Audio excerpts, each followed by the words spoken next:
Just going to wait another 2 minutes for more people to join. I'm not, unless I send a quick message to remind them that it started.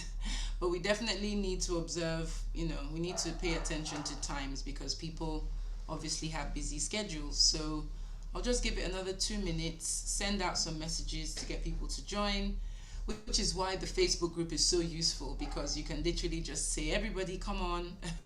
So another 2 minutes and then we kick off at 7:36 West African time. Okay.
We're kicking off because as they say, time waits for no man or woman. So I'm so happy to be able to bring to you the first Develop Your A Game mentoring cohort. This is just super dear to me, this initiative, this project of mine, simply because the people who I feel needed it the most were the ones that gave me the greatest impetus to do this. So, inspiration is certainly a two-way street. So I am super excited that, you guys inspired me to be sitting here and delivering this mentoring program, essentially sharing what I felt I should have had the benefit of learning when I, first kicked off my career. But, you know, things happen, circumstances are different. So if you have the opportunity to give back and to share, I mean, that's really what life is about. It's about making an impact. So I'm extremely delighted to be here with you hosting the Develop Your A Game mentoring cohort. And it's going to be pretty fun. It's going to be fun. We're going to be looking at all the different aspects of what it really means to develop your A game. What are the key tools and key skills you need to accelerate and to see yourself move from A to D or to F, G, wherever you find yourself and wherever you want to be, you know, that's essentially what this course is about. It's to help you identify those strengths and to help you, dig deep and find the confidence, as we're going to be talking about today, the confidence to move forward with those goals. So very, very excited. And one thing I'm going to be doing for the next 6 weeks, because this is a 6 week program, I've kind of spread it out. It's important to spread things out because it gives us time to ruminate and to digest and to practice, most importantly, what we're going to be talking about, discussing. And by all means, this is interactive, it's not a lecture. We're going to be talking about some things, unpacking. So if you're ready to unpack, share, maybe what you're going through, share experiences, then you're in the right place, because I definitely am very good at oversharing. And of course, with every live class, I will bring in a phenomenal person who will be able to share their tips, share from their life experiences, how they brought their A game and how they continue to bring their A game. Because as you all know, life is a continuous source of learning, you know? No one ever really knows it all. We will never know it all. And I think that's the beauty of life. Life is a continuous learning curve. So we have the wonderful Ejiro Jakba, CEO of Knickknacks. She calls herself the granola billionaire. And she's someone that's very inspirational to me. We're good friends, and we met on a cohort just like this. So be open minded. You never know who you could meet on this cohort. So Ejiro will be sharing her experiences about her life, her career, etc. a little bit later. So the format of our sessions will be training, so a sort of presentation style, but with a lot of interaction. I'm going to be stopping, asking you to share, asking you to, give your feedback on things. I'll also share, and we'll take that for about 45 minutes max, more discussion, and then we will invite our guest speaker. And today we've got Ejiro, so we'll invite our guest speaker to finish up the session with her sort of presentation, although it will be a from the heart presentation, because that's always the best. And then there'll be opportunity to ask as many questions as possible. So one thing I want to do is to do a bit of introductions before we start. So Ayomide, do you want to kick off and just a brief introduction? Because we're few for tonight, let's take advantage, because when we're more, there might not be time for personal introduction. So Ayomide, do you want to kick off and share? Introduce. Thank you very much. Thank you, Beverly, for doing this finally. Uh, Finally. yes, my name is Ayomide Bello. I am a lawyer. I work and live in Lagos. Yeah, I met Beverly. I guess my former boss introduced me to her. I was like, she's a woman in sports. Like she's going to, she has like information. She's the person to talk to. She's a go-to person. You like her. So, and then Beverly was very welcoming, very willing to share knowledge. And I mean, you can tell like ever since I've just been following her everywhere. I mean, not stalking, but I online. follow you too. You're phenomenal as well, and you're so elegant and very thoughtful, and you have a way of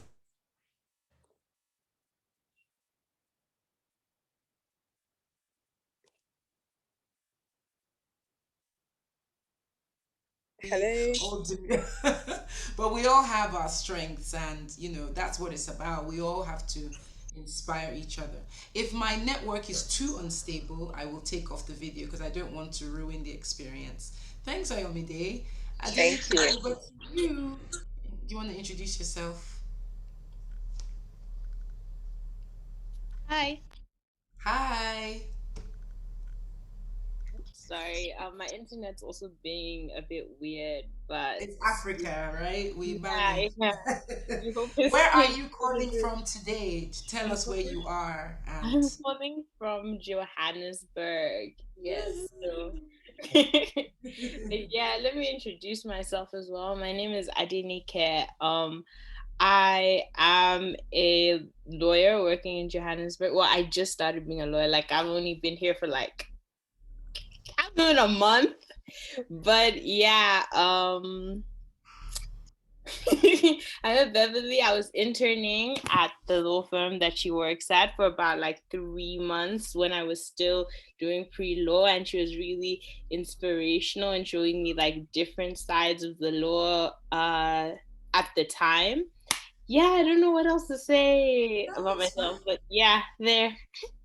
Awesome, awesome, awesome. I'm so glad to reconnect with you, Adenike.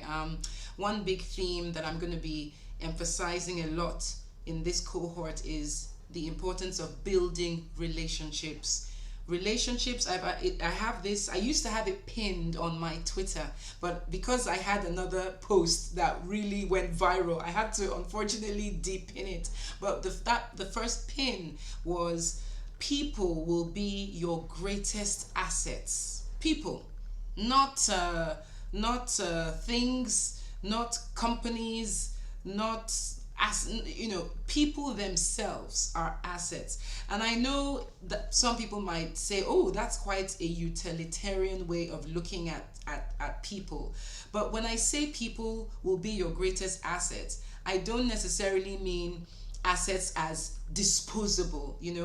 People are not disposable. People are to be nurtured, to be cared for, to be looked after, and to be molded and shaped. So when you have, even a few people under you or with you, working alongside you, and you all shape each other, influence each other, mold each other, you can imagine what that knock-on effect would be.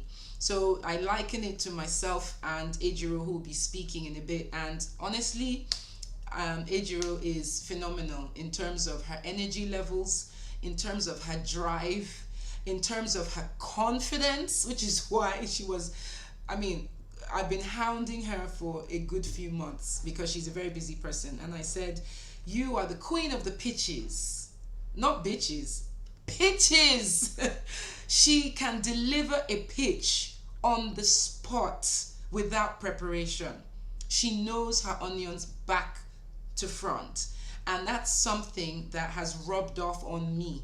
I look at her and I see her attention to detail, her dexterity with numbers, and I just say, wow, I want to be like EJ. So, yes, EJ, I'm blowing your horn, I'm blowing your trumpet because we have to, right? We have to support each other, each other's hype woman, right? So, relationships will be your greatest asset. And Adenike, for you as, I mean, Adenike and Ayomide, I'm glad, we're starting off with, we have at least the first people in that are lawyers. Um, I read a post today posted by a handle called status.co on Instagram, and it said, you know, people don't realize that the legal profession is majority about the relationships you build, the ability to bring together so many skilled people. So if you're working in finance, you know the person at the SEC. You can make a phone call, ask a quick question that might take someone without the relationship a longer time.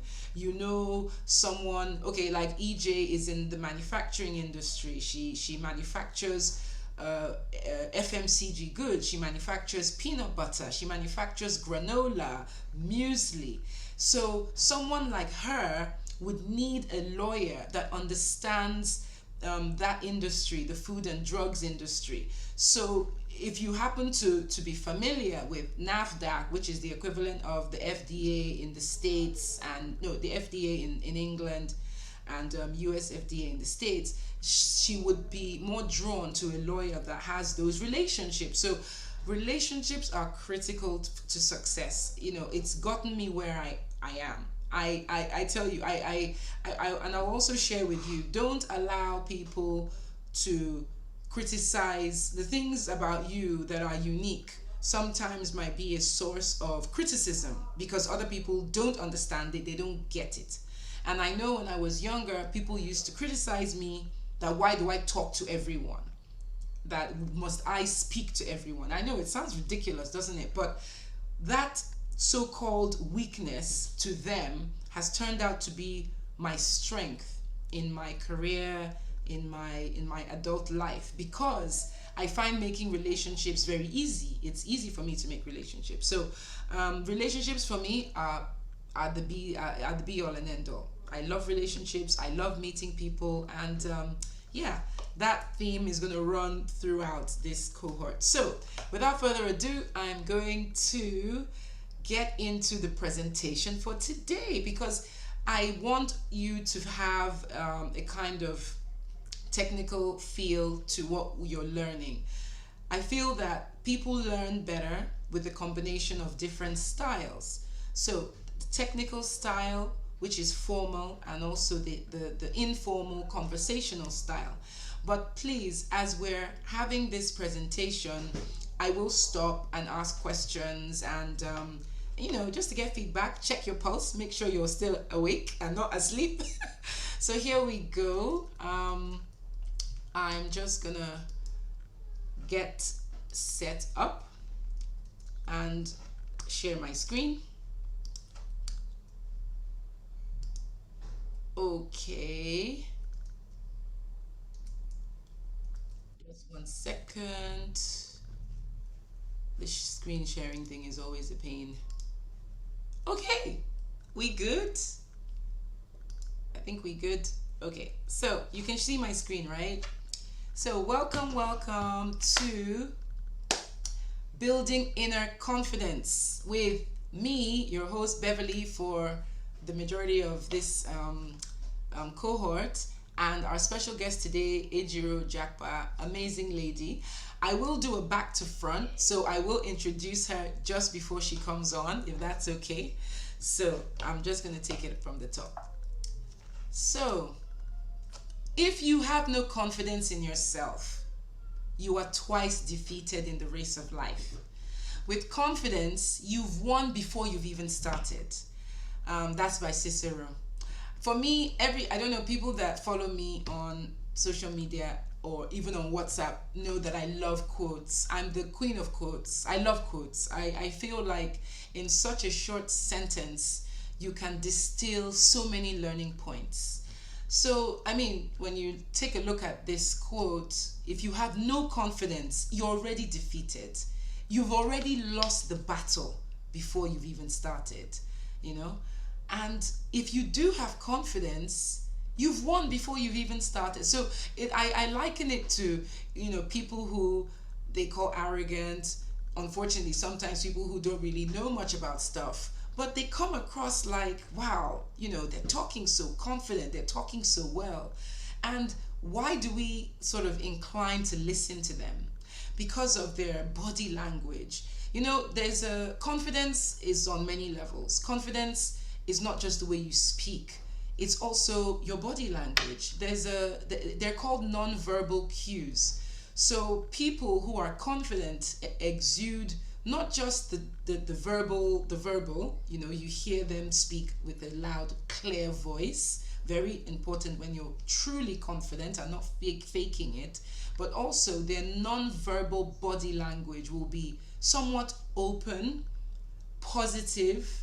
They look you directly in the eye. So those are the kind of things that make one feel like, wow, they're winning. And that's why EJ is the queen of the pitches. So she will be, giving us some insights into why she's so good at pitching. I mean, I know you're both lawyers, so you're not necessarily, going for, funding. Right now we're in the startup era, and a lot of startups are going for funding. They have to give presentations. So even if you're not necessarily giving, trying to win like $1 million, you're not trying to get seed funding. As lawyers, we still have to, impress our clients. We still have to talk the talk so that our clients, have faith in us. Trying to get a brief can sometimes be the hardest thing, harder than even doing the work itself. I don't know if you would agree with me, but what is it that makes certain lawyers or professionals just get more work than other people? Sometimes it's just the confidence. So that's the first quote. And then the second quote from Mahatma Gandhi, another favorite: man or woman often believes what he believes himself to be. Sorry. If I keep on telling myself that I cannot do something, it will become a reality. But if I believe I can do it, surely I will acquire the capacity to do it. And it kind of reminds me of when I was much younger, and when I was in secondary school, to be specific. And maths, oh my goodness, I don't know if you guys are good at maths. They say that lawyers are terrible at maths, but I was one of those lawyers, terrible at maths. I used to run away from maths, and I just said, I can't do it, I can't do it. But then it came to A levels, and suddenly I realized I didn't have much choice. Like, I looked at the subjects on offer, and I thought, oh my gosh, a lot of these topics are not gelling with me. And then one of the last topics was statistics, and I thought, oh my gosh, this is like maths. It's not pure maths, but it's a type of maths. But I said to myself, you know what, I'm just gonna go for it and see. And I was happy. I was lucky to have a teacher who was so inspiring, who made me feel like I could do it. And for the first time in my life, I found myself so, adept with numbers. So I do believe that how as you think, so you become. So, if any of us here have any self-limiting beliefs, which we're going to touch on in a little while, I want us to share. I think it's important that we voice out whatever self-limiting beliefs we have about ourselves, so that we can be accountable to each other. And at the end of the cohort, when you've practiced certain exercises, which I'll be giving you, hopefully we'll see a difference. So an important aspect of confidence building is the ability to communicate clearly. Remember what I said about sometimes you get people that are faking it, right? And how can you tell they're faking it? Because they may sound good, they may have the high tone, and their body language is open, but they're not making any sense. And that kind of tells you that they lack confidence in what they're saying, but they're using other things to pad up, because packaging is everything, right? So a clear sign of confidence, not faking it. I do think that faking it is not a bad thing. It's a tool we can use. But if we want to go from just faking it to actually being it, communication is another skill in itself that you have to develop. Because those who can communicate clearly, articulately, and also concisely, it's not about war and peace and speaking in long grammar. It's about communicating. In fact, there's a saying that says, if you can explain your job to a 5-year-old, then you know what you're talking about. So confidence is about just the ability to communicate clearly, okay? And that clear communication will take you from strength to strength, whether personally in your personal life, in your relationships, or whether in your career. So why is it that at birth, or when we're children, when I say children, I mean under the age of 7, because 7 is the age of reason. From the age of 7, we begin to absorb, certain patterns, whether negative or positive, in our environment. We begin to develop self-awareness, self-consciousness. 7 is the age where typically a child might feel shy around other people. So why is it that at birth, instinctively, intuitively, we have that raw confidence? Self-consciousness technically didn't exist. It does not exist, according to psychologists, till you're at the age of 7. So something shifts in our mindset. Something subconscious happens to us when we turn 7 and above. And unless, I know parenting back in those days is not quite what it is now. Parents in every decade do the best they can. But now we're moving into an age where they say for people who will be parents or who are parents, or who, whether, or if you influence young ones in your career, or you influence teams, juniors, your work people, you have to be conscious about the kind of language you use around them, because words can build up or destroy.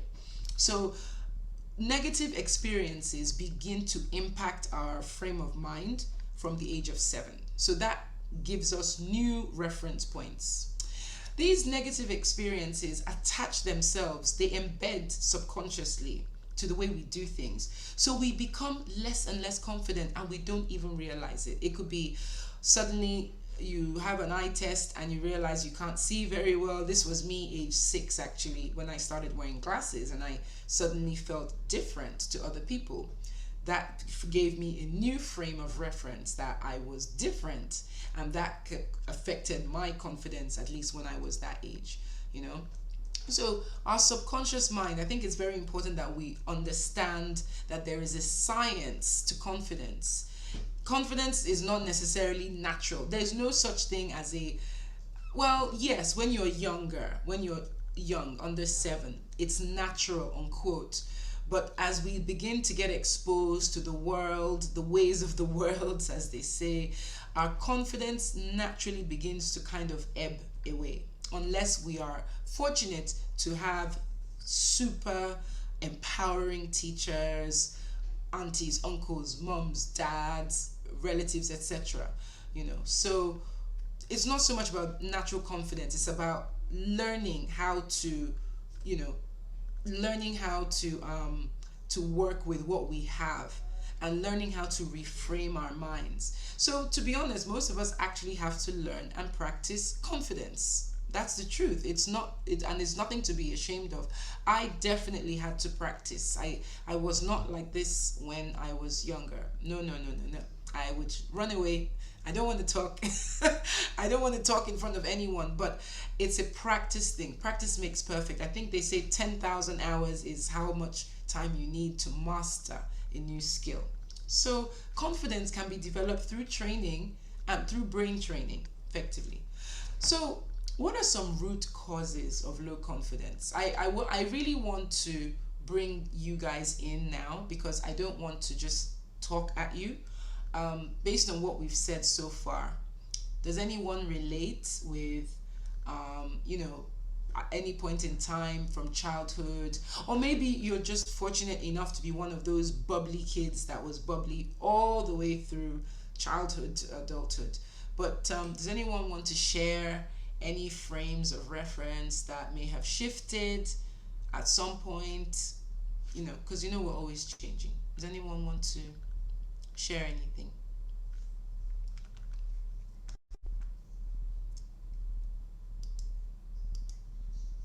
Yeah, Adenike, Ayomide. This I is going guess. to be. Oh, can I go? Yes, can hear you. Yes, I guess something that affects my confidence is when I think I can do something and then I don't, like I fail at it. And the next time I have to do that thing, I have something in my head that's kind of telling me, no, you can't, you don't know how to do this, you're bad at it. Yeah, yeah. So that's a frame of reference, like I mentioned, a negative frame of reference. And actually, that's a fantastic example you've given, because it's one of the examples, sorry, that I've put at for root causes of low confidence. So, negative experiences. Negative experiences can actually have more of an impact on us, on our psyche, than we realize.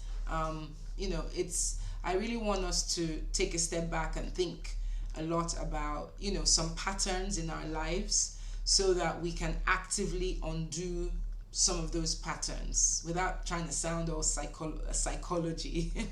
But yeah, self-limiting beliefs. I also want us to share some of those. So for me, self-limiting beliefs, those are beliefs that you hold.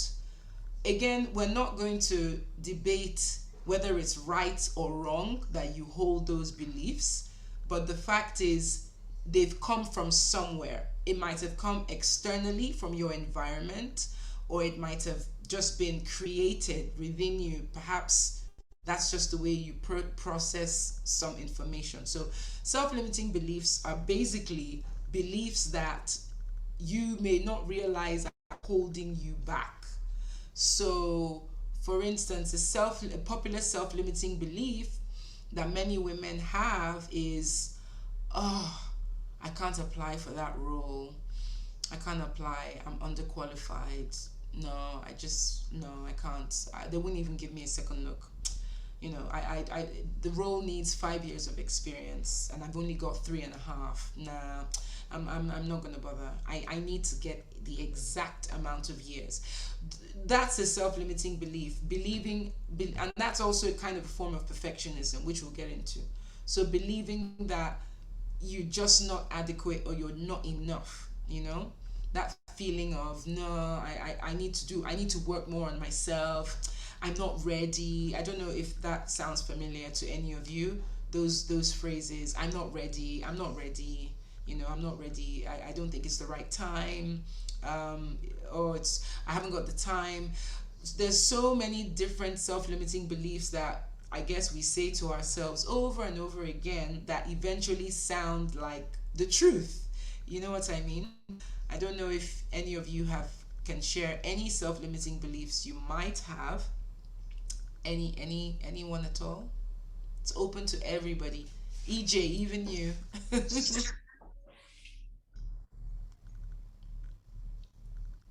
Any self. Um, okay. So, okay, I am here. Hi. Well, I would just say that self-limiting belief that I think that I have now is that, and it's just, I'm not just sure, like just captioned like Mm, that, I'm not sure. not sure. And it's kind of funny because I mean, from childhood, I'm a middle child. I'm the one that doesn't really speak, but when I speak, I'm making sense. Mm-hmm. And it became very different when I started working, Mm, and it was totally different. Like I worked with different people, but different I was people. paired with someone at a point in time where she would question like everything I did. And Those it micromanaging was nitpickers. it was terrible. Like I think that was like the worst working experience I've ever had because it would make me cry and I would doubt myself Negative so much. experience. Yeah. And I wasn't aware of things like that. I mean, I was from home, and for other people that I've worked with, they say, "Oh, I mean, you didn't do this well. This is how to do it."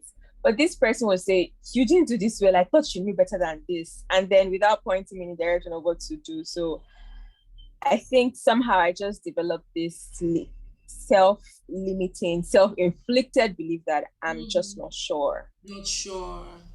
which is That's something I've tried to work off. I mean, but mm-hmm. it's still kind of Yeah, there. yeah. It doesn't. That's part of this whole experience. Like to get into it, like like get real. Let's actually just get real. The whole idea of this mentoring cohort is to try as much as possible to make it feel like it's one on one, but it's in a group, so you feel the impact. And yeah, self-limiting beliefs, many of us share those beliefs. You know, for a while I used to feel like, okay, because I didn't get a 2-1, I felt like, well, I'm just not going to be good enough, and I'm going to have to work extremely hard just to make up for my deficiencies. And the funny thing is, yes, I did work extremely hard, but then in working hard, I realized that actually I'm just like I'm just like the other people that it was just things that happened, circumstances that I don't know. When I was at university, I simply was just not that type of extra studious student. I wasn't, and I don't make any. I'm not shy to say it either. Um, Not for lack of capacity. I just wasn't into studying, and it kind of reflected in the grades I got. But and I did initially let that self-limiting belief hover over me when I first started working. And I had some pretty bad experiences in the office, my goodness, like pretty embarrassing. But then the power of a mentor, that completely changed everything. She made me see that I was still carrying around the self-limiting beliefs and kind of that guilt from university days, and I was carrying it into my workplace. Deep down, my subconscious was telling me, you're not really good enough, you don't deserve to be here, you didn't work as hard. And that lack of confidence just kept coming across in my work until this lady helped to reframe my thinking. She helped me reframe. This is the first time I'm talking about her without crying. Usually, whenever I talk about her, I cry. But I guess I'm healing. You know, healing it takes years. It takes time. It's not something that happens overnight. But you know, one thing I will say is recognizing those beliefs is half the job. I'm telling you, recognizing it is half of the work, and then dealing with it is the other half. Lack of knowledge and misinformation, lack of knowledge keeps us sometimes, in places where we shouldn't be. It keeps us down. Sometimes lack of knowledge may not be our fault. Sometimes we're misinformed about who we are. Like you said, Ayomide, someone tells you they don't feel like your work is good enough, and without constructive criticism, you then begin to feel less than worthy. So that misinformation feeds into the brain and can cause that lack of confidence as well. Cognitive dissonance is again where you see yourself you see yourself completely differently to what you actually are. So you hear about people who, they're doing, like that very, very sad story about the Miss America that passed away, that jumped from she jumped from a multi-story in the States. I don't know if anybody saw that story. Very, very sad. And I don't necessarily know, I can't say what she was going through. Of course, I cannot say if she was in therapy. I don't know enough about her, but I do know that you can be very successful, seem to have it all, and still not be confident. That's the crazy thing. And it's like a dissonance. There's a you're going through, and it's almost like an out of body experience. You're living a sort of life that people think is like a fairy tale. So it's the reverse of it's like confidence in the reverse, where you appear confident, everything is going for you, but there's this disconnect between what's happening into your reality and what's going on in your mind. So it's so important, ladies, that I mention the mental health is so important. Confidence building is actually a type of self-care. Right now everyone's talking about self-care, self-care. It's a form of self-care to look after yourself and your health, and to practice, telling yourself, that you are a person of worth. You have self-worth. You can do it. Your thoughts are valid. But we'll come to that still, because that's a tool. Affirmations are actually a tool that you can use to build confidence and to actually stay confident. So root causes, we can go on forever. There's just so many causes. So again, we're talking about building confidence, not necessarily because we're not confident people, but we're talking about building confidence strategically.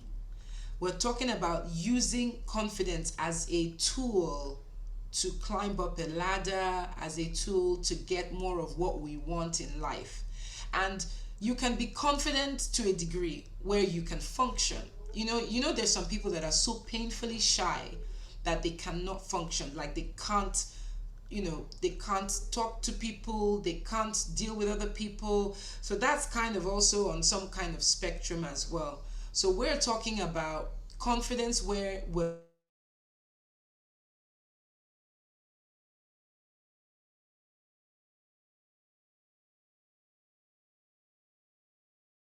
because you can be comfortable going for a lecture, sitting down, taking notes, If you're lucky, ask one question. But confidence in the workplace to get what you want is completely different. It's completely different. I'm sure EJ will be able to explain more about that when she talks to us, because she's gone from working in in a corporate environment to being her own boss, running her own business, which also requires a degree of confidence as well. So really what we're talking about is, how do we rewire the brain for success? The brain is the biggest organ, right? We always think of organs as the nose, the olfactory, the eyes, the ears, the nose, the mouth, the hearing senses, but the brain is the biggest organ. Well, the skin technically is the largest by surface area, but your brain is the biggest in terms of complexity, So how do we rewire the brain? We've heard from Adenike, we've heard that negative experiences have in certain situations have affected confidence, and I can relate with that. We've heard from Ayomide that again, a form of negative experience as well, a poor relationship from that person, because sometimes it's not about you, it's about the other person. But you can see that there's still an aspect of confidence to be built when people affect us easily. I'm like that. Oh my goodness, like, I'm an emotional person. I'm affected easily, but I'm learning to manage that. It's an ongoing process. I don't have it all together, but confidence in myself helps me learn how to manage my relationships better. So I just wanted to introduce you quickly to this concept, which is called neuroplasticity. Has anyone heard this term before by any chance? Anybody? You can just use your button to raise your hand. Anybody? Neuroplasticity? Have you guys heard of it? Okay, fine. So I'm a bit of a geek. Maybe you would have figured out by now. I read a lot. Again, reading builds confidence, might I add.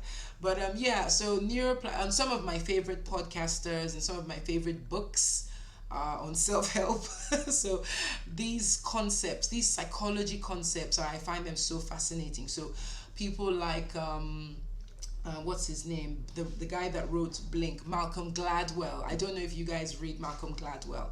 I will post a couple of links in the cohort of books that you can read, and if I have any soft copies, I will certainly share. So confidence building, a big part of it is reading. You are what you read.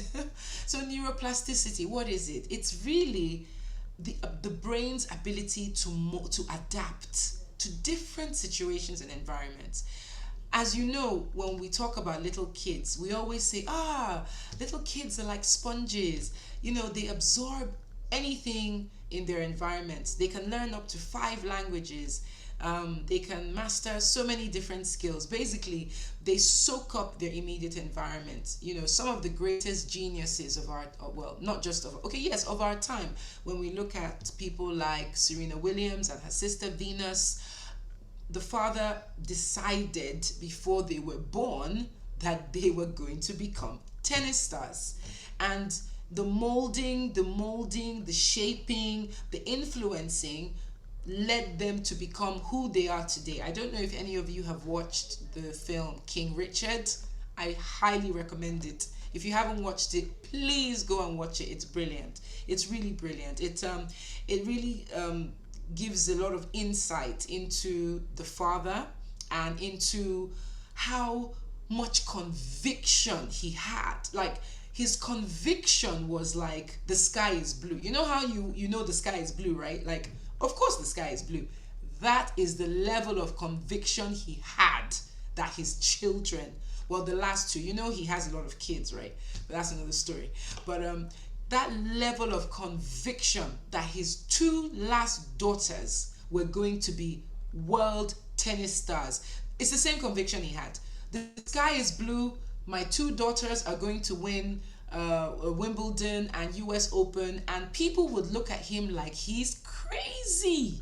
Because, have you noticed, people who speak with so much conviction, we either think they're crazy, a bit like Kanye West, People think he's crazy because he speaks with so much conviction about what he believes in, even if other people don't believe in it. So you need that level of self-belief, unwavering, like I don't care what you're talking about. This is what I am going to achieve.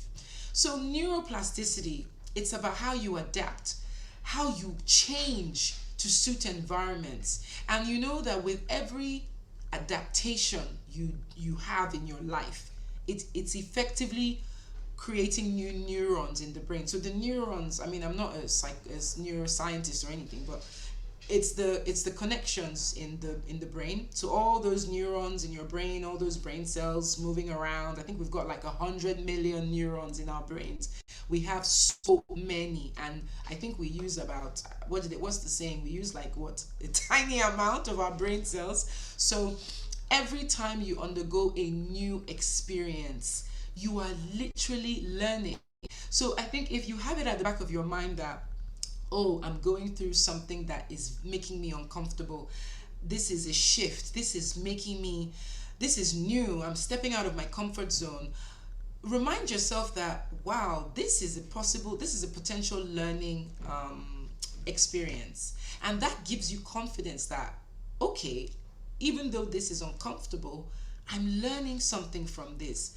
And when you look at it in that light, your confidence goes up, because the next time, so Adenike, this might be for you. So that the one time you said you went through what's the word, you tried to learn something, or you tried to do something and it didn't work out, and it made you feel a bit dejected. Next time, look at it as, okay, I tried it that way, it didn't work, let me try it another way, because you've already tried it one way and it didn't work. So you know you're going to try it another way, and you keep trying. And I tell you, that's how a lot of research scientists, authors, even bakers, chefs, just people, creative people, they have to go through that iteration. They keep going through those iterative processes. Like, I mean, Ejiro, I mean, she's running an FMCG. She produces peanut butter in different flavors. She produces granola in different flavors. I can tell you that the first time she made that peanut butter, it probably didn't look the way it does on the shelves. So if we allow a negative experience to make us feel dejected, we may potentially be missing out on an amazing learning curve. You know, the first time Serena Williams took that tennis racket, she probably missed it a few times. She probably missed it for a few months. But it's the moment you've hit that spot where, oh my goodness, if I stand in this position and I swing like that, the volley is amazing. That's the eureka moment where you're like, oh my gosh, it took me a few months, but finally something has clicked, and that's it. So remember, we look at these failures not as failures, but as stepping stones to the successful level we're trying to get to. I hope that makes sense. So neuroplasticity, we should always have at the back of our minds that our brains are malleable, and they're malleable even when you're older. Don't believe that hype that as you get older it gets more difficult. I'm trying to learn Spanish. I've been trying to learn Spanish for about 3 months. I mean, I'm busy, so I don't always get enough time in, but because I already know another language, another romantic language, I was finding it, kind of straightforward. So it's just to remind you that we are built for learning. We're built for learning. I want to imagine that we're all kind of Christian here, or we all have some kind of faith, or at least we're all human, right? And knowing how amazing and sophisticated our brains are, it's very short-sighted for humans to say, oh, after 30 it's too late, there's no opportunities. Not true, not true. So I want to also help dismantle that notion that beyond a certain age we're no good. It's not true. I mean, you've got people that became successful in their 50s for the first time. The world puts so much places a lot of emphasis on, being young and successful. That's fantastic, and that's what we want, because that's why we're here. But it's just to remind us that even if that journey takes us a little longer, we shouldn't give up, because learning is a lifelong experience. One of the actors in what's it called, Black Panther, rest her soul, she's actually passed away. I can't remember which one, but she played one of the elders in. I don't know if you guys have watched Black Panther. If you haven't watched it, then that's crazy. You need to go watch it. But this woman played one of the elders. She had a speaking role, and she started acting in her 80s. I was shocked. So we can do anything. I'm telling you, there is no limits to what we can do. So that is another self-limiting belief we're dismantling. We are limitless, sincerely, because I believe that we are all from divine source, which is God, and God in himself is divine. So if we are tapping into that divineness, we are limited only by the degree that we feel we are limited, if that makes any sense, right? So neuroplasticity, we can learn new things at any age, any age. We can enhance existing cognitive abilities, which means if you think you're terrible at maths, you're running a business, you think, oh my goodness, how am I going to count my money? How am I going to balance up the books? Trust me, you can still learn. You can learn a new language. For anybody thinking, oh gosh, I would love to move away, try a new country, but I'm worried about the language, about the food, about this, about that, you can learn. It's not impossible, and then you think about people who've had strokes, and they've managed to, with a lot of care and physiotherapy and mental therapy, they've managed to actually reactivate parts of the brain. So these things are actually possible. Yes, at a certain age, you no longer create new brain cells, but just because you're not creating new brain cells doesn't mean that you can't learn with what you already have. So that saying about, just make the best of what you have. So we've talked about rewiring the brain. Does anyone have any thoughts on this? Anybody at all have any thoughts on rewiring? Anything? No? I said it's going to be interactive. Is there anything new? Okay, have you gleaned anything that you've never heard before from what we've been talking about so far?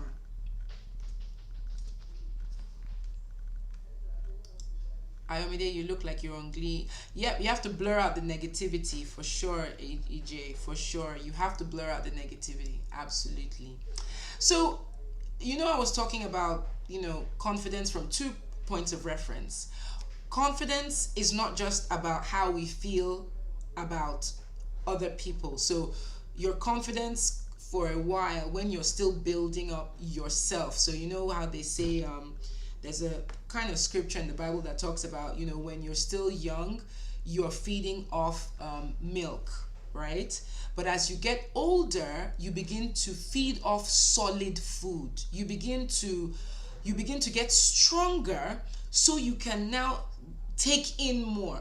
Confidence is a bit like that, but the reverse. So in the beginning, when we're young, we need that reassurance a lot, which is why they say, you have to use very affirming words with children. But funny enough, I have a team. I actually run 3 teams. So I've got the team in the law office, I've got the team at my football club because I have an academy, and I have a team at the sports facility management company that I run with my mom. So that's 3 different teams.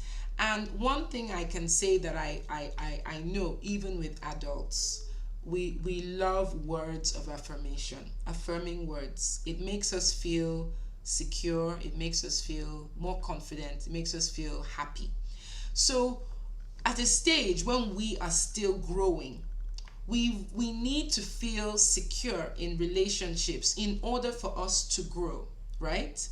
But then there comes a point where you cannot continue to get all your confidence from other people, because you know why? Obviously you know why. It's risky.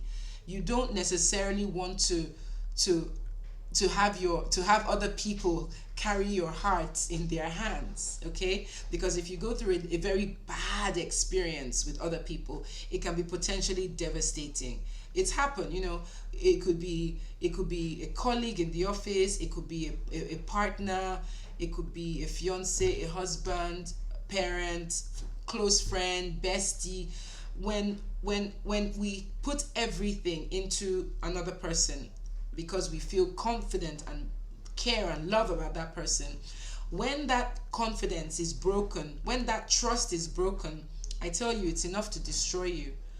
So we don't necessarily want, although we do want good relationships, because good relationships are part of that success story, we need to also be conscious that we must develop that confidence in ourselves. It's very important, because sometimes when the going gets tough, you are all you will be. You are all you will have. You may not necessarily have the benefit of someone close around you. You might be on the other side of the world. You might have a new amazing job that takes you far away, and you just don't have that close reach that you might want. You might be in a new office and you're finding it hard to settle in. And at that point in time, you're not necessarily going to be like, you know, running after your colleague, so to speak, looking for their approval. You're not going to do that. It doesn't come across great as well. So there'll be times where you have to dig deep into yourself to find that confidence, so you can stand on your own 2 feet. So that's what I mean about, when we're young, we rely on the external environment for sustenance, for emotional development and growth. But then there comes a point where, and I believe we're all at that point, which is why you're here, because if you were not here, and I thank God that, that enlightenment, sometimes one has to be enlightened to know that they need more. It takes enlightenment, I tell you. So I do congratulate you for having that sense of enlightenment. So let's make two distinctions between confidence in others, which is great, but ultimately you must have it in yourself as well. So yeah, we all struggle with confidence. I think that has generally come across, during this session. We've got social media, which is not helping matters. Unhealthy comparisons, unrealistic expectations. The workplace, we know workplaces can be toxic. We know this. I was even speaking to someone today, and just 2 weeks ago, she was telling me, I have to come and be a mentor on that platform. It's amazing. It's this, it's that, is in Dubai. And then today, she's telling me, oh my goodness, I've left that place. It was so toxic. So people are going through so much at work, in the workplace now. There's so much politics in the workplace. Some of us handle it better than others. So having that confidence in yourself, so you don't allow things get to you, is very, very important as well. Okay, now I want to talk about imposter syndrome. Super important, and I'm going to try and speed up a bit, because I know we've got about 45 minutes to go. Imposter syndrome, please raise your hands. I cannot be the only one that has suffered from this. In fact, I still suffer from imposter syndrome. I think even the point before I got here was something else. I can raise my hand too. Imposter syndrome affects us all. Like, really, it affects us all. I know what it's taken to get to this point. Yes, I did doubt myself. I did. And that's what I mean about cognitive dissonance. Like, people see you in one way, but you see yourself in a completely different way. So what I now do is, I no longer think about how other people see me. Sometimes I don't even think about how I see myself, because sometimes I can't even trust myself. I just keep saying, I want to see myself even a little bit how God sees me, and I'm okay. I just want to see myself a little bit, because I know I am not God. God is infinite. So it's like an ant trying to. It's like a huge ball, it's like a huge ball trying to fit into an ant. It's not possible. The ant can just not cannot fathom, the level of the breadth of how God works. So I just say, I just need to, just a bit, the way God sees me, not the way other people see me. Because one thing you need to be mindful of is, you have to be mindful of not becoming too pompous, as you will rise in your careers, and I know you will both rise very far in your careers. One has to be very mindful of remaining humble and level-headed. So for me, it's not about how people see me, because if you think about how people see you, it can be dangerous for two reasons. If you think too much about how people see you, if it's negative, you will start feeling bad about yourself. If you think too much about how people see you in the positive, you'll start thinking too much of yourself. So me, what is safest is, let me see myself a little bit how God sees me. Just, I'm here. My purpose, what's my purpose on earth? I look at it that way. My purpose on earth is to make impact, and I'm sure everybody here wants to make impact. So imposter syndrome, that's one way I deal with it. I just try and remind myself, okay, how does God see me? He's given me everything I need to succeed. And the same goes for all of you. Everything we need to succeed is in front of us. So, that way you're not looking at it from a pompous perspective, and you're not looking at it from a sort of low perspective, because we're not supposed to look at ourselves in a negative light either. It's not humility. I think there's some kind of confusion that humility means we make ourselves look small. Humility is not thinking less of yourself. Sorry, it's not thinking less of yourself, like I am not good enough. It's simply thinking of yourself less, meaning I think of others, not just myself all the time. So that's kind of how I try to combat imposter syndrome. I have a purpose. I need to fulfill my purpose. So get out of my way. And I tell myself, get out of my way. Bev, you're not helping me right now. Get out of my way. I need to do this. So imposter syndrome is just like extreme criticism, self-criticism, and it's not good. It can be damaging to our mental health. So and it's usually capable people that think this way, which is the irony of life. So it's also a self-limiting belief. So if you have this sort of imposter syndrome, please recognize it, and find ways and hacks to deal with it. um okay, so why do we need self-confidence? I think it's stating the obvious. I mean, we need it to build our self-esteem. It improves public perception of us. Okay, fine. Yeah, that's good, right? But like I said, don't get too bogged down in what the public thinks, because one thing I've found with life is like evolutionary. 1 minute, like for me, I started off as a law. Well, yeah, I went to law school, and then I fell in love with compliance whilst at law school, and I decided I don't want to be a lawyer, I want to do compliance. And I found myself going in that direction, and then next thing, I got bored with compliance, and then I found myself heading in the direction that I was trying to avoid in the first place.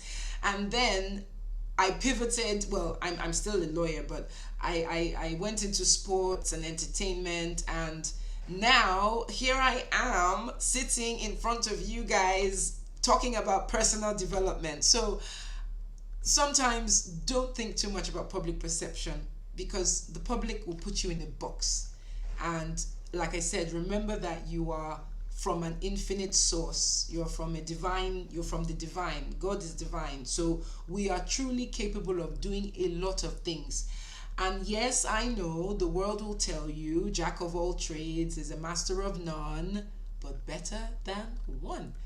I never knew. I was like today years old when I heard that was the last part of that famous saying. So yeah, jack of all trades is a master of none, but still better than one. So what I'm trying to say is, you can have many interests, okay, and don't let anybody beat you up for it. Like, I'll give you an example. Ayomide Bello has the most amazing hair. Oh my gosh, like, I see her posts and her beautiful hair. She's got all these different crowns and shapes and styles, and it's beautiful, and she takes pride in her appearance. And who knows what she could do with that? Who knows, right? So I I feel like we are multi-talented, multi-potentialites. So d- be confident about the things you love. That's what I'm trying to say. There was a time when I was shy to talk about my extra interests because I had this self-limiting belief that people would think less of me. They would think, Bev is not a serious lawyer. No, no, no, she can't be serious. What's she doing, running football club? And then at the time when I used to do agribusiness, which is, I think I met EJ round about that time, before I now went into sports, more full on. I even my own dad said to me, why are you getting involved in this palm oil selling business? And I'll never forget, he said, oh, why do you want to be a palm oil seller? And I just thought, why would you say something like that? So I never used to talk about my other interests. I would it was like I had different lives, and I would compartmentalize myself, so I wouldn't bring my interest in sports to the forefront because people might think, oh, she can't be a serious lawyer. Or I wouldn't bring my interest in this and that. But clearly, we're living in a world now, thankfully, that recognizes that people have multi potentials. So no one really has to hide. But for anyone who feels like, oh, I have this interest and it clashes with my public persona, don't worry about things like that, okay? And yeah, self-confidence leads to new opportunities. Self-confidence is also just being curious. Self-confidence allows you to be curious enough to discover new things. It allows you to be curious enough to say, you know what, I'm going to try this out. I'm liking this, I don't know, maybe it's you want to learn blockchain, or you want to, I don't know, you're into film, you're a movie buff, let's say, or you're into gardening. It could be anything. You never know what can come out of exploring your interests. I tell you, hand on heart, me, every interest I have explored, I found some kind of fulfillment and taking it to the next level. So I mean, with Develop Your A Game, I always wanted to podcast. I love telling stories, I love sharing. And lockdown came, and I thought, hey, this is fantastic, great opportunity to share some stories on my podcast. And podcasts led to personal development skills, and who knows where else. So self-confidence is also about taking that leap of faith to follow your passions and whatever it is that interests you. I mean, along the course, I'm gonna hopefully get to know a bit more about you guys, get to know more about what your interests are, try and help you tease them out, explore, opportunities. So yeah, not wanting to flog this too much. And of course, leadership. When you have self-confidence naturally, you develop your leadership skills. So some practical tips now, So self-awareness. To thyself be true. To thyself be true. You have to be true to yourself. When I'm not true to myself, I don't know, funny things happen. Things don't come out the way I want. I don't get the results I expect. I have regret, etc. So it's important to be true to who you are. And again, if you like geeky things, cool things, fashion things, hair things, whatever things, like them, as long as it's not illegal. That's what I say. As long as it's not illegal, please express yourself. Very, very important, because there's a beauty in being able to bring your natural gifts to the fore. I'll give you another example. So when I was at Chapel Hill, which is like an investment bank, I told you guys I ran away from law in the beginning. Oh, another self-limiting belief I forgot to share with you. Because my dad is a son,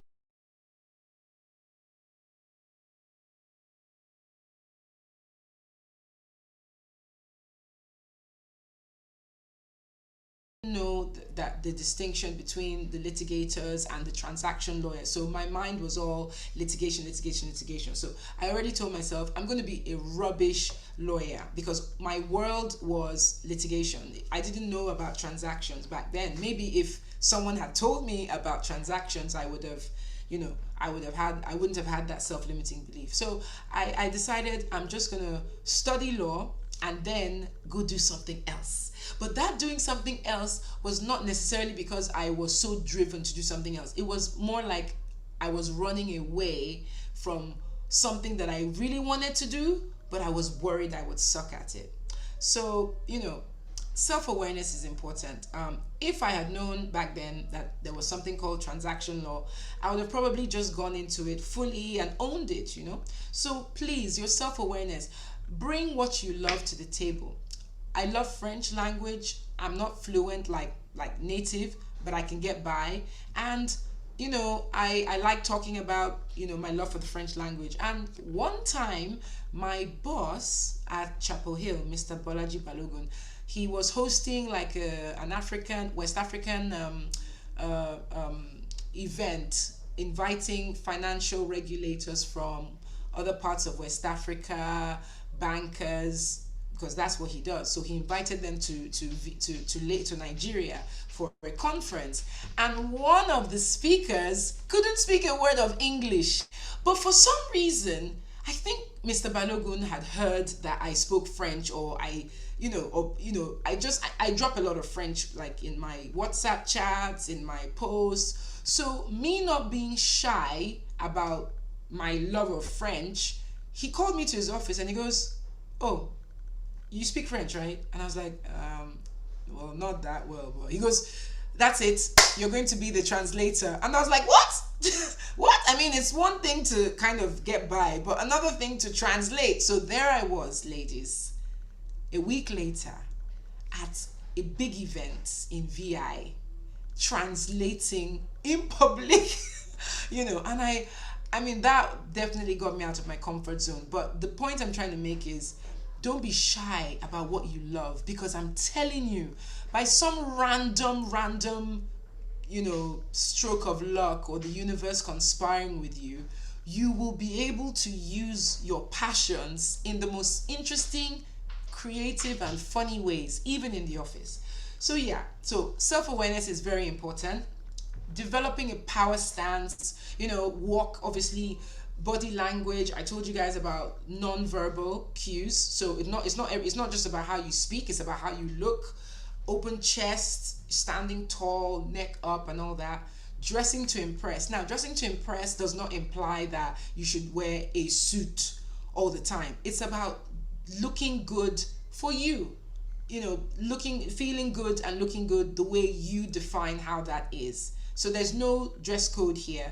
It's about, how does Adenike want to look?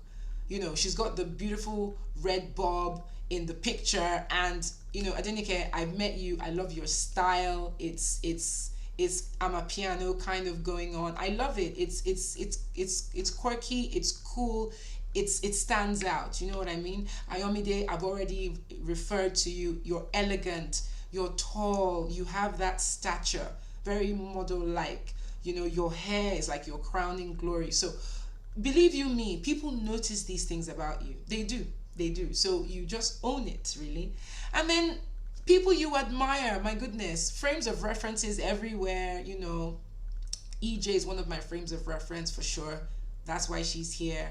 The way she speaks, the way she talks, the way she carries herself. And I mean, congratulations going out to her as well. She won her alumni school elections. She was voted in as president just yesterday. And I remember saying to her before the elections, I said, "Congratulations, EJ." And she said, "What are you congratulating me for?" And I said, "You're going to win because you're the queen of the pitches." And I also believe that it's important that you practice affirmations, not just on yourself, but on people around you, because hey, we're all building, right? We're all growing and rising, and there's nothing better than seeing everyone around you rise together. So I'm going to be finishing very soon. I want to just teach you guys something called visualization. Yeah. So what is visualization? It's a very powerful technique for building confidence, and what it is you create a frame of reference. You create a picture, a mental picture in your mind of what your goals are. We're going to be doing a goal setting exercise, I think 2 weeks from now or 3 weeks from now. Very, very powerful exercise. I've done it in fact, I was supposed to do one with, EJ and I kind of did one together actually. And I tell you, a lot of the things we put down have come to pass. I kid you not. I don't know if Adenike and Ayomide have done that before. I don't know. Have you guys done vision boarding before or goal setting? Have you guys done that before? You can raise your hand, yes or no. Have you guys done that before? Okay, Ayomide has done it. Okay, excellent. So fantastic. So, oh, fantastic. I love that. So you guys are already sold. So hopefully this will be the next goal setting exercise for you guys this year. It could be your second one this year, your third one. I think the more you do it, the better it gets. Trust me. So mental pictures, creating that mental picture in your mind on a daily basis, seeing where you want to be, or what goal it is you're trying to achieve, or just imagining yourself finishing up that task. It may sound wishy-washy, but trust me, it works. Vision boarding, I talked about that. We're going to be doing that in 3 weeks. And then writing yourself a check. I've never done this personally, but I think I'm going to. There was one particular guy, he wrote a check to himself, an American, like I can't remember his name, I'll find out his name. And he wrote himself a check for $10 million. It was a futuristic check. He said in 10 years from now, I will be earning $10 million. I don't know what he, I think he's in the entertainment business, but it's not like he just wrote the check and went to sleep. No, obviously he's doing the work, he's putting the work in, he's grinding, he's praying, he's still doing what he needs to do. But the point is, he visualized his paycheck. So ladies, I know I'm still visualizing my paycheck, but I'm getting closer and closer. So this will be quite an exciting exercise to do. And then the goal setting, we're going to be doing that. And then the affirmations, I'm going to be sharing some affirmations from my book. I wrote a book on my 40th, to commemorate my 40th birthday. So I'm going to take some excerpts from that in case you don't have any. I have faith-based affirmations. I have affirmations for wealth, affirmations for confidence, just different ones really. So we're going to be practicing that 6 weeks. So we will be practicing these affirmations daily 6 weeks. So we're just going to recap this session. If we're not getting what we want from life, remember, it is our right to choose. I always say, if we don't like something, we're not a tree, we can change it. So no matter how difficult things are, or even no matter how good things are, because life is transient. It can be good today, bad tomorrow, bad today, good tomorrow. We have to remember, we have to weather storms. And what helps us weather those storms? It's our inner confidence. How well we can stand no matter what comes our way. If we're easily blown off, it means that we still have a lot of inner development to do. So we talked about neuroplasticity as well. Neuroplasticity is about how well we adapt, and also remembering that the brain is still malleable. Yes, the cells are not they're not multiplying, but they are still malleable. We can learn new things, which means that we should be innovating. We're living in this digital era. It's all about innovation. How are you building your skills? What new skill sets do you think will help you get to the next level? What new skill sets will help you in your career? What new skill sets, what new areas of law, for instance, do you think you should be studying? How are you developing your writing skills? We'll talk more about writing skills in the communication segment 4 or 5 weeks from now. So we need to just remember that it's an ongoing process. We're building, we're learning every day, and as long as we have it at the back of our conscious minds that we are getting better. It's not about being the best. So I learned this from I think it's Peterson. It's not about being the best. It's about becoming better incrementally. So even if I'm better 1% every day, imagine the compound effect by the end of 1 year. 1% every day is literally 360% better by the end of the year. That's amazing. So this 6 weeks, we're going to try and practice that. How are we going to get better and better every day during this cohort and take that learning to the next level? So yes, you've got the tools, the hacks, and we're going to be practicing some of the things we've learned during the week. So during the week, for those of you that have joined the Facebook group, please, please, please, just check out the exercises. So I'll be giving you exercises on a daily basis before the next class. So yes, this has been our session on building confidence. I hope you found it interesting. And yes, we need to hear from our guest speaker. So I'm just going to go back to the beginning, back to the beginning, and just quickly read out her profile. So Ejiro Jakpa is the founder and CEO of the Knickknacks Company, an agro-food processing company based in Nigeria, with innovative solutions to curb food wastage while creating markets for smallholder farmers.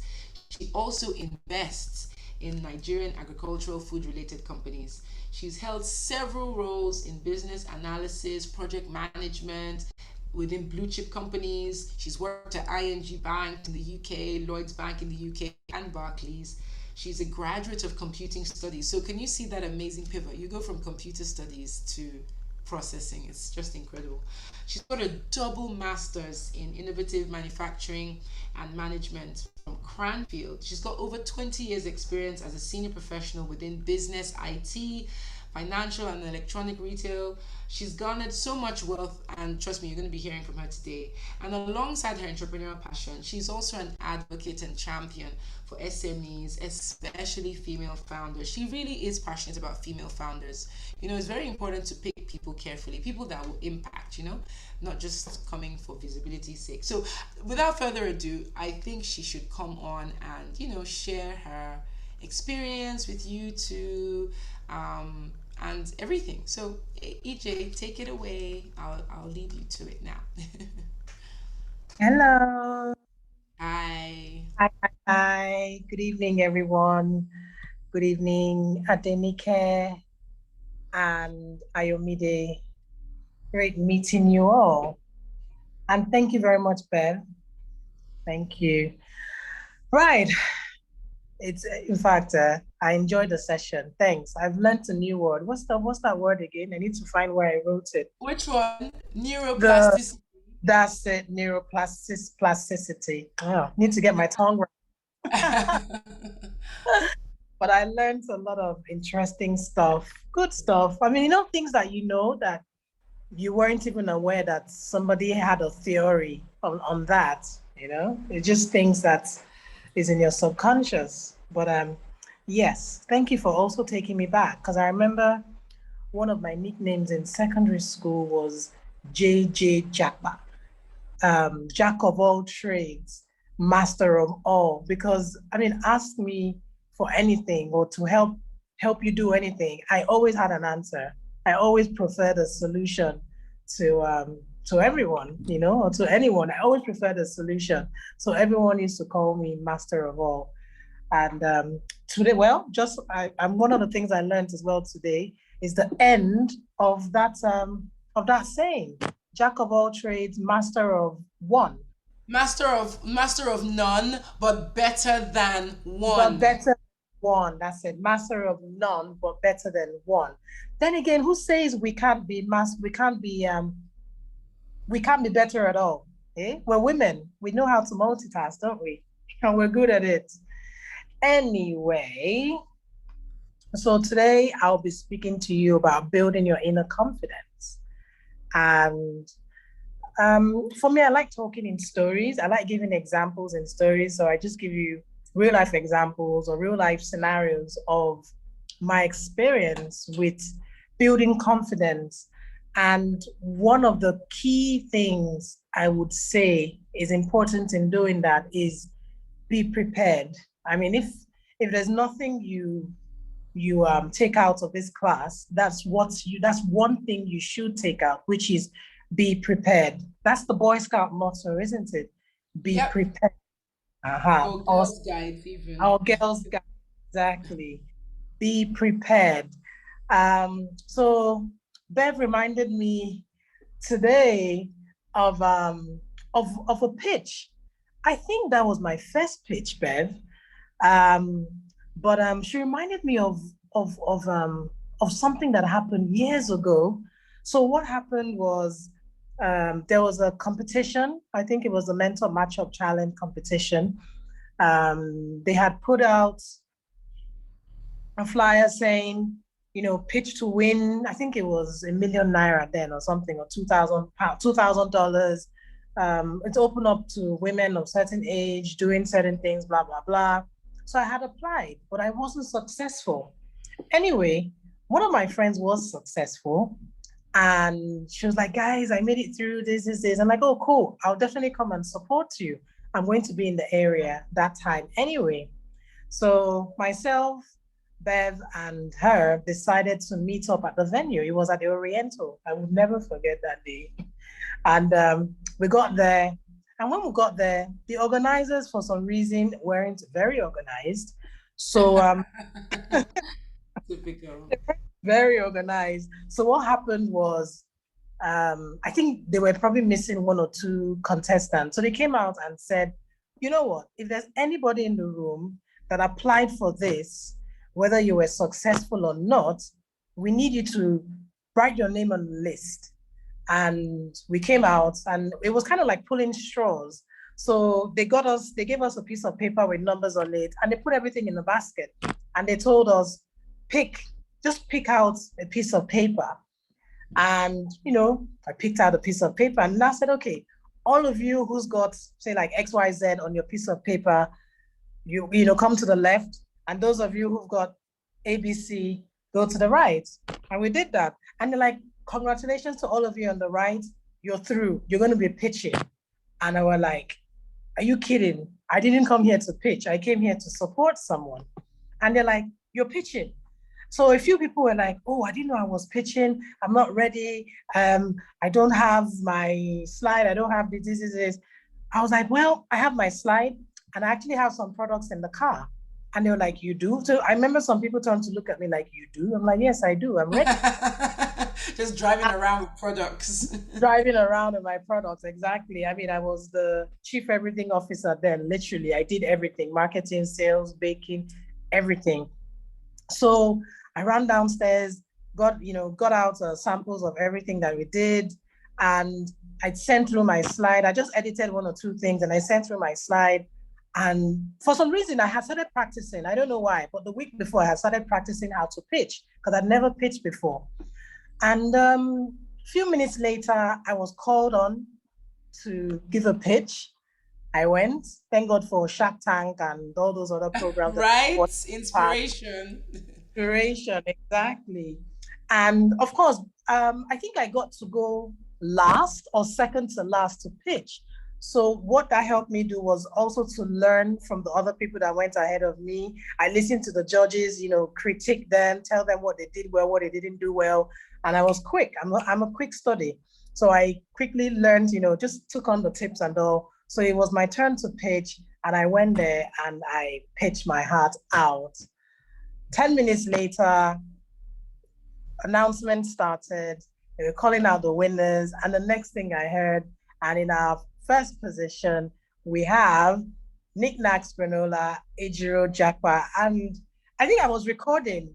It took 50 seconds for it to dawn on me. Like, I won, that was me. I'm like, oh my God, me. And for me, it just shut up my confidence even more. And the reason why it did was because I stood in a room full of people that I only knew about 3 or 4 people in that room. I had absolutely no idea that I was going to be in that event, but I was able to convince them. I was convinced these judges. These are seasoned businessmen, successful businessmen and women. I mean, some of these guys own petrol stations and stuff. I was able to convince them to give me the top prize and to get one of them, interested in investing in my business. And that just shot up my confidence in my product, in myself, gave me extra belief in what I was doing. Like, hey, Ejiro, what you're doing actually is valid. You can't push this thing. It's how you see it. And I think that's just what has been driving me over these years. I mean, there's been times where, I've sent Beverley messages sometimes like, babe, I'm tired. Like, I feel like packing it in. I don't know what to do. And she just goes into mentor mode, support mode, like, hey, what's wrong? We have these days sometimes. You can do it, EJ. And I'm like, EJ, you can do this. You're good at doing this. Don't look at it this way. Try looking at it from this way. So she goes into my inner reserves and finds a way to change. God knows how many times I've tried to I've tried to throw in the towel. Even this year, I've tried to throw in the towel. And because I'm like, I'm tired, I'm fed up. This is hard. 6 years, this is hard. But each time I decide to step out of the box and pretend like I'm looking at me or looking at somebody else. And I'm like, well, Ichiro, you've come a long way. Nobody said this journey was going to be easy. The people who within the first 2-3 years, they seem to have hit, those are just, 1% of the 1%. But generally, in less than 10 years, you've actually done well for yourself.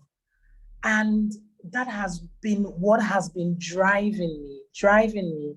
So just like what Maxie was talking about when she went into visualization, you need to visualize where you want to go. I remember when I decided to turn my granola into a business, one of the things that I did was I went to the stores and I'm like, there's nobody else that is doing granola in Nigeria. Also, by the way, I'm the pioneer of indigenously made granola, in Nigeria. So indigenous Nigerian granola. And I also standardized the granola industry. So yes people making granola, but there were people making granola. However, they were just selling it amongst themselves. But sorry, hold on a second. Okay.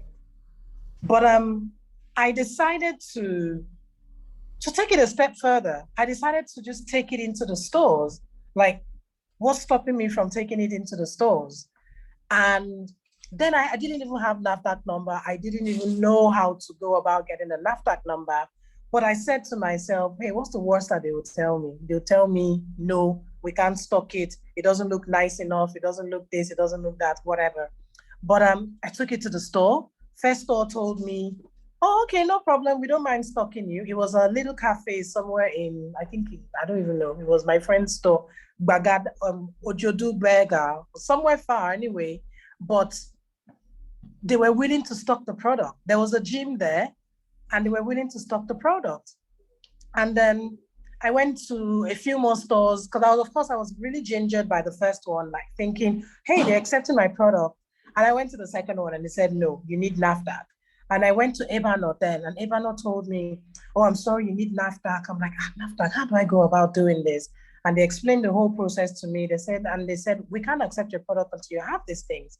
So I started thinking, how am I going to get to this place? All the stories I heard about NAFDAC, then I heard that to get a NAFDAC number was 20 million naira. That was what everyone told me. And people were trying to just discourage me. But there was this voice always reminding me that, hey, girl, you want to go somewhere. Kellogg's started somewhere, and Kellogg's is the known brand in the world. Like if you call top 3 brands for cereal, you will call Kellogg's name first. And I was like, you want to compete with Kellogg as large as this. Let me rephrase. Let me take that back. That was the audacity of my own hope. That was the audacity of my own faith that I will be a major contender with Kellogg. I still believe that strongly. I don't know how I'm going to get there, but I still believe that. I'm confident that I will get there.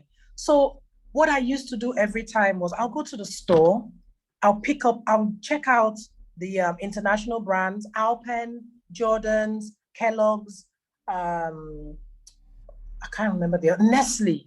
Those were the brands I would look at. I would take pictures, I would fill them, I look at the size. Root Health, there's another company called Root Health. I was, I looked at them, I studied them, like, what are these guys doing different? Why are they so, why can't we be doing things like that? And I thought to myself, hey, this is cardboard box cereal. Why can't I do this? We make paper in Nigeria. And then I found these really great guys that do paper packaging. It took us about 6 months, but we got there eventually. Those guys they were very patient, and they still do our packaging till today. Cohort network. But what kept me going was the fact that I had a vision. I knew where I wanted to get to. I kept on visualizing our products on the shelf in the supermarket. I kept on visualizing. I remember then I used to travel a lot, and I used to have this hashtag, granola travels. So I would take my granola, whatever country I'm in. I used to travel, I travel, I still do anyway. I'll go to London, I'll go to the supermarket, I'll go to Sainsbury's, I'll go to Tesco, Marks and Spencer. I'll look around, I'll put my granola on the shelf, and I'll take a picture of it next to other stores. I'm like, one day Waitrose, we're coming. I'll go to the next store, the next country. I just used to visualize our products everywhere. And then the day came, I got an opportunity to apply for yet another funding. This was Lagos State this time around. I applied for it. I mean, the guys, I don't think they even knew what granola was, but once again, I was prepared. I was confident in myself. I was confident in my product. I was confident in what I had in my head. And like Bev mentioned about numbers, I knew my numbers. That's another thing you need in being prepared. If you know your numbers, regardless of whatever micro vertical, whatever space you're working in, if you know your numbers, you would not be intimidated. You will be confident to sell yourself. So I got in there, told them what I do. I gave them samples, and they're like, okay, your price is a bit high. How do you intend on selling this? And I told them, okay, profit margin is 40%. We make for this. We get our raw materials from this. We sell from this. It costs this to do this. This is this. So I think they were like, oh, wow, this is interesting. This is good. And they liked the fact that I understood my numbers. I knew how long it would take for me to pay off the loan. I know all those things. So we did that, applied for my funding, and they asked me, what do you want to use it for? I said, I just want to get a facility, get equipment so I can get my NAFDAC number and start selling. Once I start selling, I can pay you guys off. And they're like, fine, no problem. I got my little shop. Then that was in Jakonde, the arts and craft market. They had never seen anything like that before. But hey, I had a space. That was the most important thing to me. I got my equipment and I got my NAFDAC number. That was what I wanted. The rest of what I needed was me, my confidence. And then I started going to the stores, because then out of 10 stores, maybe 6 of them would turn me down, 4 would take me. And why were they turning me down? Because of NAFDAC number. And I'm like, okay, I have the NAFDAC number now. So what next? And then I started going into stores. I started and then I started battling with the next thing. There's always something. In Nigeria, there's always something. So it wasn't now NAFDAC number anymore. It was not like, but we don't know you. We know Kellogg's. We know this. I'm like, well, Kellogg started from somewhere. Someone gave them a break. And besides, we're Nigerian. You should be concerned about growing our own. So give them a long speech. And they decided to give us a chance, give us a shot. So our products are in some pretty decent stores, Ebano, Blanco, La Pointe, a lot of the Lebanese stores stock us, and some other Nigerian restaurants stock us, and stores as well stock us. So with that, we're able to leverage on that publicity to get into more stores or get more business. And when they see that, okay, this person, they may not be as big as Kellogg's, but it seems that they know what they're doing. They've been consistent. They've been in business now with, in general for about 6 years. They've maintained the same quality, which a lot of people don't do in Nigeria. After 2-3 years, people start to skimp on quality. But what I notice in my journey is the confidence I give people, not only personally, but in my product, in what we give them, the quality that we give them. When they see the brand, they associate it with quality, like, oh, these guys, I'm confident of what they do. I'm confident that I can pick up this pack now in January, I'll pick up this pack in December, and it will take exactly the same. And also that's been part of my journey. What else has helped me? Okay, so another thing is to believe in yourself. You will get a lot of negativity. I mean, it took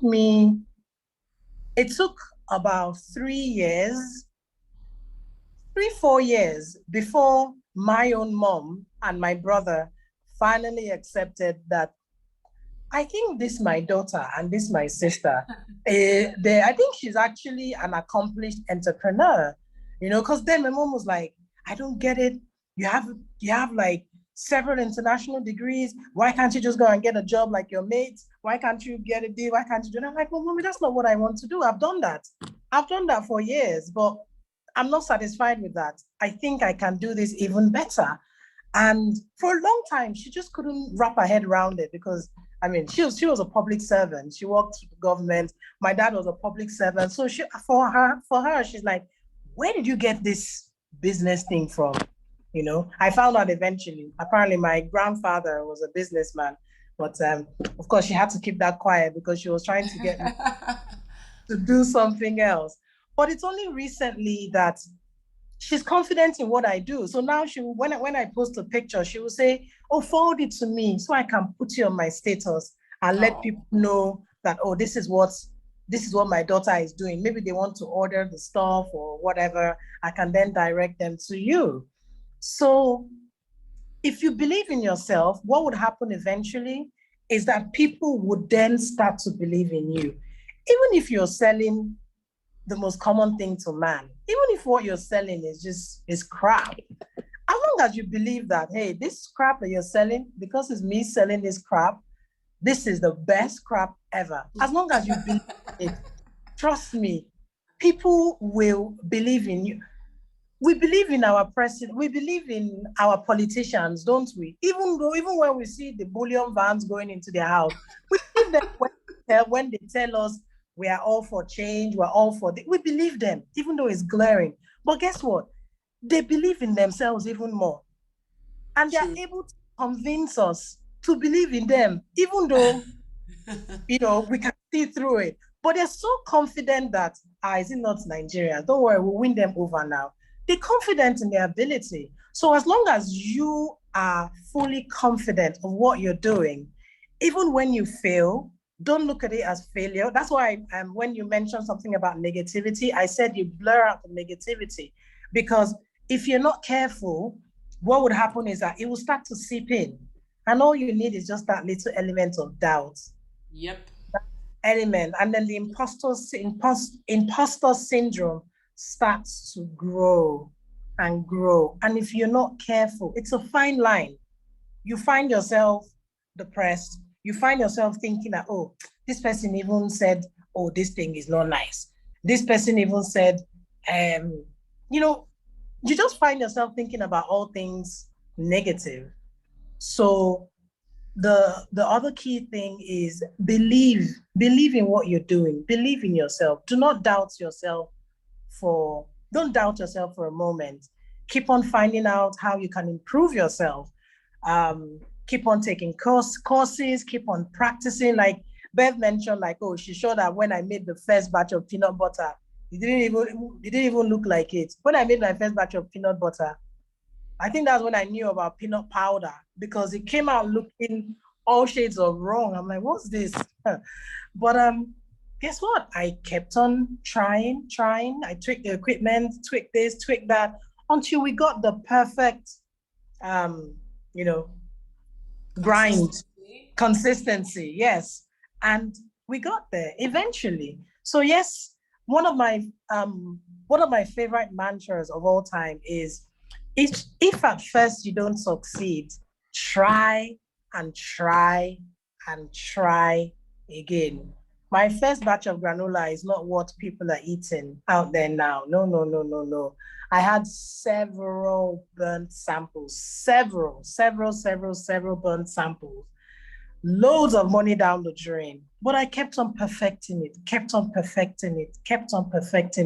until I was confident that, yep, we have the winning granola. And hey, we're here today doing it. Yes, we So are.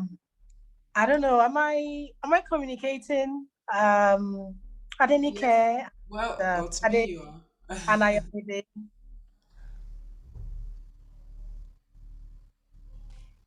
Yes, Hi. thank you so much for sharing your Oh, story. awesome. Just Yeah. Oh, just thank no, making that was sure really you I haven't enjoyed fallen that. asleep. Yeah, we literally are just 3 minutes over the time, so we did quite well Oh, on time. Yeah, okay. Oh, because it was meant to awesome. finish at 9:15 and we're 9:18, so we've done Nine. quite Oh, awesome. yeah, it's been a really great session. Just sharing with you ladies, hearing from you ladies, and of course, EJ, it's always great to hear from you. Always great to hear from you. So I'm going to be shutting the session. I'll just Okay. yeah. And yeah, please, ladies, do look out in the Facebook group. Ayomide is in there, so I'm waiting for Adenike to join in and Awesome. some other people there. Hopefully, they'll join us for the next session. Things happen, but this will be available. This has been recorded, so it will be posted in the private group, so you can watch it and maybe learn some more from it. There's actually a workbook. There's a workbook that accompanies this cohort, so I will email those workbooks tomorrow, so you'll get your workbook. So the workbooks are to accompany each live lesson, and just to make some notes, share your, because I really want you to really go through the motions of what this should be about. You should introspect, think deeply, reflect on your learnings, and that way it sticks. So please look out in the in the group every day for a new drop, new things to read, new things to practice, daily affirmations, and yeah, if you're enjoying it, do, interact in the group as well. So thank you so much, everyone. I'm just going to take a quick picture. I don't really know how to do this picture thing. I don't know You how just to. screenshot. What do you click? What do you click? So you have to get everyone to turn on the video and Ladies, are you in a decent state to turn on your videos? You don't have to if you don't want to, but you're gonna have to for subsequent ones. So get used to it. We'll let you off this one if you're not ready. But EJ and I definitely have to take one for the history books. But I'm trying to figure out how. I'm not sure what show I'm supposed to you use an press. iPhone, right? I'm actually on the Apple laptop, Oh, Apple desktop. I've forgotten what to press. it's print screen, isn't it? Yes, Uh, print screen. it's print. PLTSC. Somewhere, I don't know where it is. Somewhere. I can check very quickly. Yeah. Just give me. PLTSC. Hold on. I usually know this. How Or to the sniping tool, like snipe. You can search for snipe tool. screenshots on the Mac. I've got a Shift Ah, Command yeah. 3. Okay, so Shift Command 3. So on the count of three. 1, 2, 3. Yay! Yay. Done. Okay, ladies, Uh, thank you so much. I know we've oh, got work sorry. tomorrow. Quick question. Did Yes? Nick go to Nigerian Navy? No, No. No. Okay. There was a fact on no. that secondary Yeah, her school. name is a popular name. It, Yes. all right. I thought she You probably won. know someone else that is Yes, related to her. All Yeah. exactly. right. Good All right. night, ladies. Nice. See you next week. Same time, 7. Apart from EJ, of course, we'll have someone else next week. But I'll have you ladies back and some other people. Take care. Thank Bye. Thank you. Good you. night. Bye. Bye.